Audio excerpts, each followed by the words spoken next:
Hi, I'm Jack Cush with Rheumnow. I'm coming to you from Amsterdam, the site of EULAR 2018, where we have a lot of great presentations. I'm going to talk about the new EULAR ACR classification criteria for systemic lupus erythematosus. This is abstract OP0020 presented by Martin Aringer, where they discuss the validation process for these new criteria. Along the way, they actually presented the potential limitations of past criteria. The 1998 ACR criteria most of you are familiar with. That's the 11-point criteria, ANA, another immunologic parameter, hematologic, renal, etc. It's the one we all know. 4 out of 11 criteria make sure that you have a diagnosis of lupus. That was improved upon, supposedly, in 2012 with the new SLIC criteria, where they basically went to a more complex system, one from column A, one from column B, and some weighting that led to some improvements in the performance characteristics. The original performance of the ACR criteria has sensitivity of 80 to 90% and a specificity of 90 to 96%. When they did the SLIC, what it did was it increased the sensitivity, but it actually decreased the specificity of the new criteria. This new exercise is meant to sort of rectify that and to take a new look at it.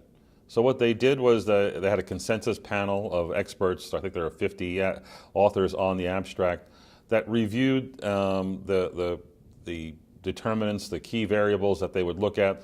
They required that everybody be an ANA positive of 1 to 80 or greater. And then they looked at a sort of weighted point system that they developed through sort of a Delphi process that gave a higher degree of value to something like biopsy-proven nephritis that would get 8 to 10 points versus lower predictive value variables like oral ulcers, fever, and delirium that got 2 points.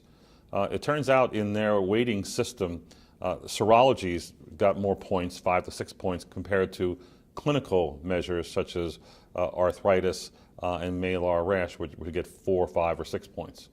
So when they finished with the project, they came up with this sort of complex system that was not sort of usable as far as I was concerned, but nonetheless they did improve their performance characteristics. Now what they were able to do was to maintain a high level of sensitivity that was running around 96 to 98%, and their specificity was now improved over the previous SLIC criteria up to now 96%.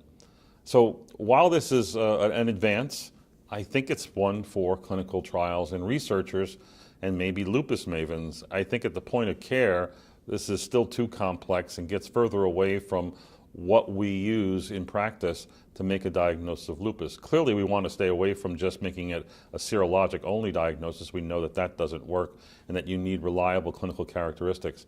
These new criteria are somewhat like the RA new criteria that are, again, weighted and designed to get patients with more certain disease, maybe even more early disease. How it will pan out is not clear at this point. It now goes to the ACR and EULAR for acceptance and then publication. Let's see where this goes. Tune into Rheumnow for more good videos and more good learning.